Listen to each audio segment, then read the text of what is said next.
Oprócz samego faktu odkrywania nowego regionu, wyprawa do Norwegii miała być naszą pierwszą wspólną podróżą na jednym motocyklu. I to na dodatek na singlu. Pojawiła się więc nutka wyzwania.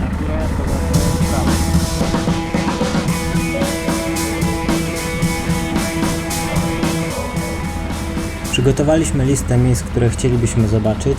Około tydzień przed wyjazdem kupiliśmy bilety na prom do Szwecji i kilka dni później ruszyliśmy w miesięczną wyprawę po kraju wikingów.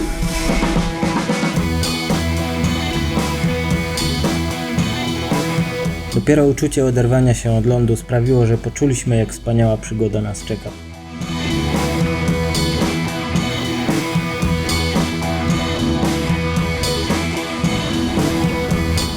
Żeby jeszcze bardziej wyjść ze strefy komfortu, postawiliśmy sobie kolejne wyzwanie. Nocleg wyłącznie w namiocie oraz samodzielne gotowanie na skromnym palniku gazowym. Ponieważ nie jesteśmy fanami sztywnych reguł w podróżowaniu, mamy dzięki temu swobodę w doświadczeniu spontanicznych przygód. Dlatego też nie poświęcaliśmy zanadto dużo czasu na planowanie trasy.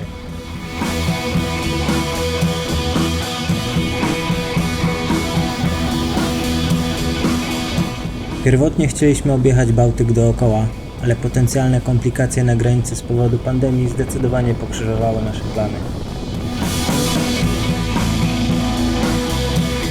Żeby wiedzieć w ogóle, w którą stronę się kierować, postanowiliśmy, że najważniejszym miejscem do odwiedzenia są Lofoty, a trasa do nich będzie powstawała dynamicznie z dnia na dzień.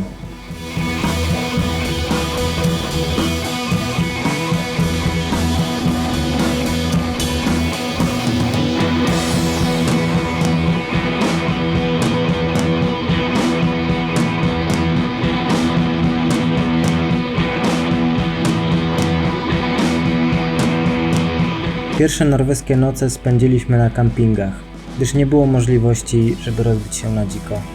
Po dotarciu w mniej zabudowane tereny szybko porzuciliśmy pola namiotowe na rzecz natury.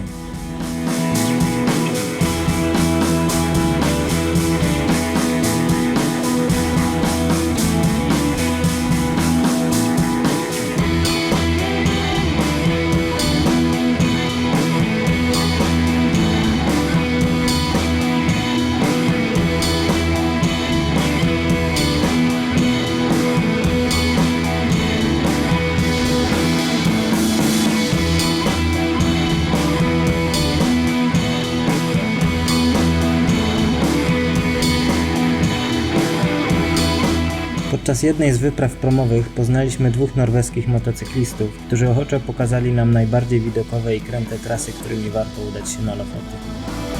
Dzięki ich wskazówkom zdecydowaliśmy się więc obrać trasę FV17. Czekało nas na niej sporo przepraw promowych, ale też mnóstwo zapierających dech w piersi widoków.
Jadąc dalej na północ, naszym oczom zaczęły pokazywać się coraz bardziej dzikie i piękne rejony.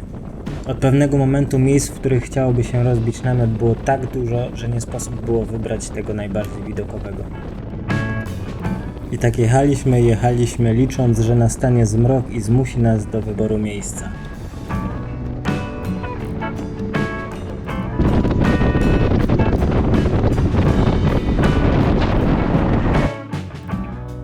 Kiedy większość podróżujących skupiało się na ponad 24-kilometrowym tunelu Laedal, my nad tunelem podziwialiśmy bardzo rzadko występujące zjawisko zwane obłokami srebrzystymi.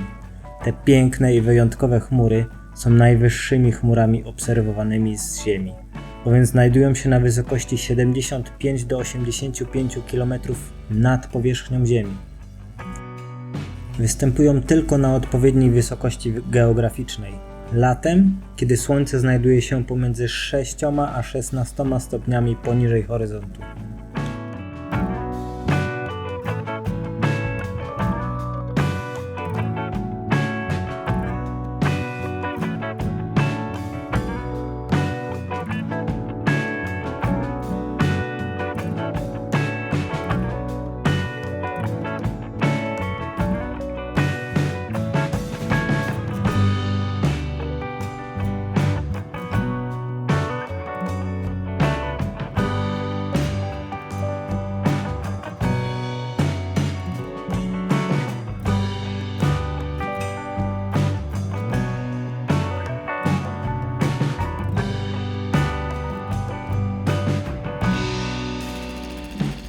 Zdecydowaną większość trasy staraliśmy się prowadzić tak, by mijać miasta i przestrzenie oblegane przez turystów.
Z jednej strony mieliśmy dużo czasu na podróż, a z drugiej wiedzieliśmy, że nie starczy nam go na wszystkie atrakcje, jakie chcielibyśmy zobaczyć.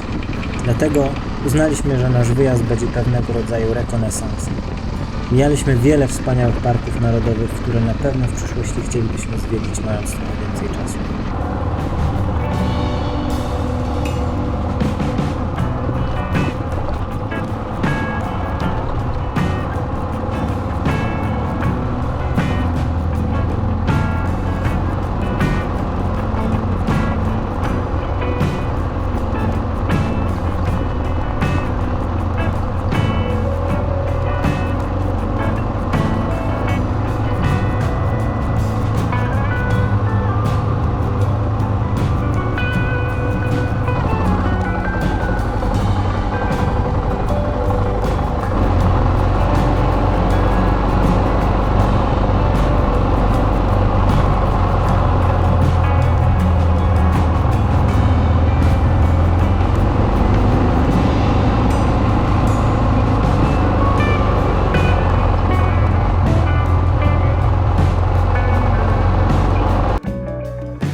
W Norwegii obowiązuje tzw. prawo wszystkich ludzi, które m.in. zezwala na rozbicie namiotu w dowolnym miejscu, oczywiście pod warunkiem poszanowania natury.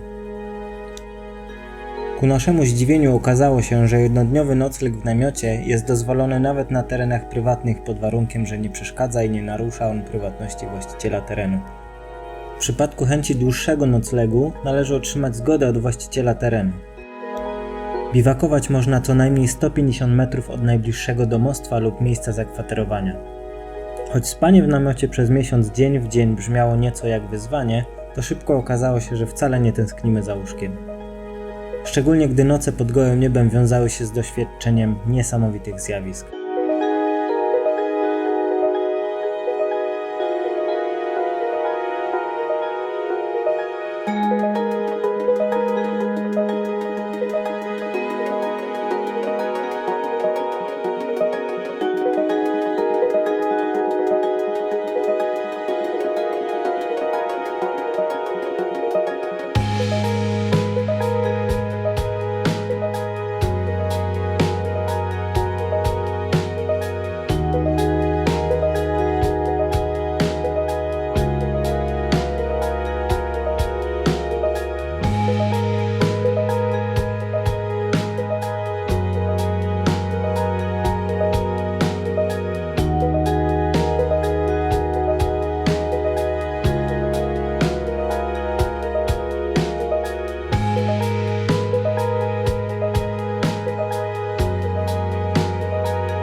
Jechaliśmy kierując się w stronę miasta Horn, skąd dalej malowniczą drogą FV17 mieliśmy dotrzeć do Bodo.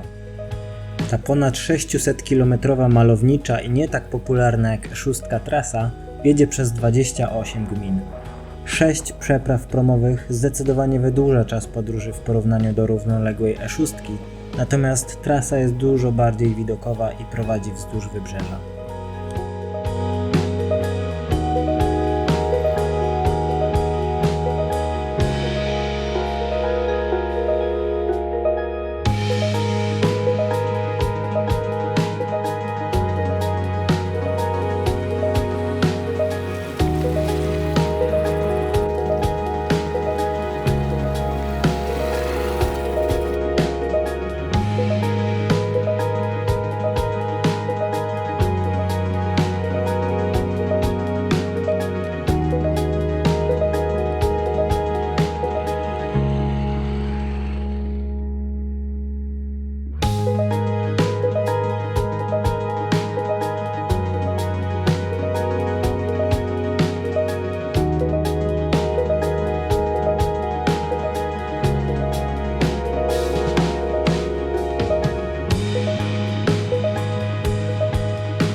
Koło podbiegunowe często kojarzy nam się z linią na mapie. Krąg polarny, czyli koło podbiegunowe północne, niemal dokładnie wyznacza granicę występowania dnia polarnego i nocy polarnej, podczas których słońce nie zachodzi lub nie wschodzi przez co najmniej 24 godziny. Jednak w rzeczywistości dokładna lokalizacja kręgu polarnego zmienia się cały czas. Aktualnie od 2015 roku oddala się o 15 metrów rocznie w kierunku północnym. Dzieje się tak, ponieważ jego szerokość geograficzna zależy od osiowego przechyłu Ziemi, a ten oscyluje w granicach ponad 2 stopni w ciągu 41 000 lat. Mimo że koło podbiegunowe przed nami cały czas uciekało, Udało się nam je dogonić, a nawet prześcignąć, wkraczając na obszar Arktyki.